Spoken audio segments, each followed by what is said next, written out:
2:11 to 3:12, this is the Egypt half, covers from Passover to the Sea of Reeds. Here in the original Exodus story, God says that he'll harden Pharaoh's heart to pursue his former slaves. And so in 2:16 it says you do these things as free people because you've been set free. So that through God's deliverance of the Israelites at the sea, the Egyptians will know that he is Lord. So God is doing this in part as a witness to the Egyptians. So they will know that he is God and not Pharaoh. There's a focus on honoring secular authority structures, or honoring the king. That's what this phase matures, our ability to honor the king. And we do that because of God. Okay? So 2:11 to 16 says that you should submit to the king and his representatives who reward the good and punish the evil. And in this first bit, there's no consideration for that. Well, what if they don't? What if they're not rewarding the good and punishing the evil, but rewarding those who do evil and punishing the good? So in this first segment, it's just, look, God sets up authority structures. They're there to reward good and punish evil. So if you want it to go well, you do what you're supposed to do, and it will go well. Of course, we all know that's not always the case. And so for the rest of this, then he's going to develop the idea, well, what do you do when you're doing what you're supposed to, and yet you still suffer? When those in authority are not doing what they are supposed to do. Okay, and so here in 2:17 to 3:12, you honor all even when you are suffering unjustly. Okay, even when those in authority are not doing what God has appointed them to do, and they end up rewarding evil and punishing good. The key lesson of this phase is dying to sins. Now, I would suggest this does not mean you stop sinning. That's a good thing to do, but what this is talking about is not so much then you would expect with a capital S, dying to sin, singular. But here what he seems to be saying, dying to sins involves extending forgiveness when you are sinned against. You allow those sins to, in effect, put you to death, put your flesh to death. Remember, Paul talked about how, we die so that we can then be united with the resurrected one. And so the flip side of this is going to be, once you've died to sin, then you can live to righteousness, because you can unite with Christ more intimately. So dying to sins here, I would suggest, is about extending forgiveness when people sin against you. Because remember, if you're dead, you can't be sinned against. Okay? Just like the woman and the marriage who wants to unite with someone else. Someone in the marriage has to die to dissolve it, and then you can be united with someone else. And this phase concludes with the long quote from Psalm 34 that, as we noted before, marks David's transition from his time living as a foreign or a resident alien among the Philistines to his time living in the wilderness at the cave of Adullam. In 1 Peter 2:17 to 3:12, we have a household code. I would suggest it's both literal, so you are to honor the secular authority structures in which you find yourself. For us today, that would be not only the household, but your work situation, or the city, state, local, federal governments. But they're also figurative. So how many groups do we address in this household code? 3, I believe. 3. Do you remember who they are? Slaves and masters. Half right. Household slaves. Wives. Children. No children, no masters. So household slaves, and this is not generic, so these are specifically household slaves, because I would suggest they're standing for kind of the household of God. So household slaves, wives, and husbands. Well, we've seen 3s run wild here in 1 Peter. What do you think those 3 might correspond to? Egypt, wilderness, promised land. Right? So household slaves corresponds to those who are in Egypt.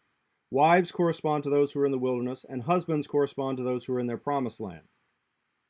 Incidentally, that's why at this point, the address to husbands is so short compared to the other 2, because we're not really dealing with promised land issues at this point. We're dealing with pre-promised land issues.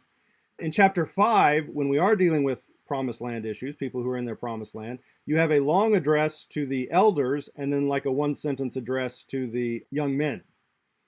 because there we're focused more on promised land, not the people who are still waiting to enter. Okay, so you have the opening command to honor all, which he then explains in 3 ways: love the brotherhood, fear God, and honor the king. And then these are developed through each of the phases of the household code. So household slaves, how do they honor all? Well, by submitting to their masters, wives, and then husbands, and then a concluding exhortation to all.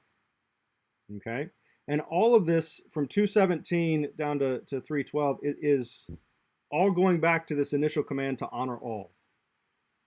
It's explaining how you honor all, what it means to honor all in each of these different positions. Oftentimes in your translations, it for each of the addressed to household slaves, wives, and husbands, it will treat it as if it's a new command. So household slaves, submit to your masters. But actually it's a participle, it's not an imperative, and it's still hanging on this honor all. So honor all household slaves by submitting. Okay? This is all about how to honor all. Let's look at the one to slaves for a minute. It says, for what credit is there if when sinning and being beaten you will endure? But if when doing good and suffering you will endure, this is a grace before God. For unto this you were called, because Christ also suffered for you, leaving you an example so that you might follow in his footsteps. And then he gives a series of footsteps that are delineated by relative pronouns. And how many footsteps do we have? Who, by whose? 4. So we have 4, but as we'll see, the last 2 are actually grouped together. That's why the last one's a little bit different. So we effectively have 3. Surprise, surprise. What do you think those 3 will correspond to? Egypt, wilderness, promised. Yes, Egypt, wilderness, promised land. Okay. So, Christ has left you an example who did no sin, nor was deceit found in his mouth. Okay, so this is talking about Egypt. This is how you honor the king. You do what you're supposed to do and don't do what you're not supposed to do. Okay, you don't sin. You don't practice deceit. Step 2, who when being reviled would not revile in return, when suffering would not threaten, but kept entrusting himself to the one who judges righteously. Okay, and here we have a shift in tense. In Greek, the present or imperfect tense emphasizes the continuing nature of something, the ongoing nature of it. Okay, you can think about if you're watching a parade. Okay, you could be watching it from a helicopter way in the distance, and in which you could see the whole parade at once. Okay, does that make sense? You can see the beginning, you can see the end, you can see, its path. On the other hand, you could also be standing on the street corner, in which case you're watching the parade pass by.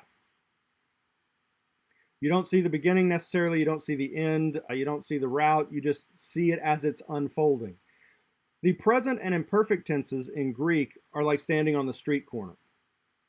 Okay, you're watching it unfold. And that's the idea here. Every time we talk about the wilderness, he switches to those tenses. Because in the wilderness, you have to persevere. Okay, you have to keep doing. So Jesus, when he was reviled, didn't revile in return. And this isn't a one-time thing. It's the way he lived. When suffering would not threaten, but kept entrusting himself to the one who judges righteously. Okay, he kept trusting that God was going to vindicate what he was doing. Because God is the one who judges righteously, and so if you're doing what's right, God is ultimately going to come through for you. So that's the wilderness. And again, the wilderness matures your fear of God, because you have to decide, am I going to listen to God or am I going to listen to these people around me? Okay? And then the third phase, or the third footstep, who offered up our sins in his body on the wood, so that after dying to sins, we might live to righteousness, by whose wound you were healed. Okay, so he offered up our sins in his body, by whose wound you were healed. So note the shift from first person in 24a to second person in 24b. This corresponds to those in the promised land, and it has two parts because those in the promised land are having to shepherd those who are both in the wilderness and in their Egypt. When it talks about offering up our sins in his body on the wood, I would suggest that is Jesus when he was sinned against by that generation, when they committed sins against him. What did he do? He didn't respond in kind, but he instead forgave them and offered it up to God. This offering language is the same language that gets used of sacrifices and offerings. And so, he's offering up our sins in his body on the wood. That's sacrificial kind of language. And this goes back to the beginning where he said, if when doing good and suffering you will endure, this is a grace before God. Right? And so when you are sinned against, and you forgive it, you release those people, and instead offer it up to God. I'm going to continue doing what's right, and I'm just going to offer that. That finds grace. Right? Now, what does he do with that grace? Well, he then intercedes on behalf of those who are still far off. And so it's by his wound that you were healed. Right? So, 24a, you're modeling forgiveness for those who are in Egypt. And in 24d, you're modeling intercession for those who are in their wilderness.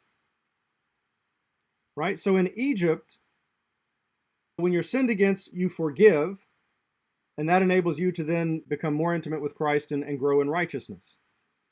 In the wilderness trial, this corresponds to the cross. And what you do there is you intercede on behalf of those who are still out of the process, those who have not yet come in.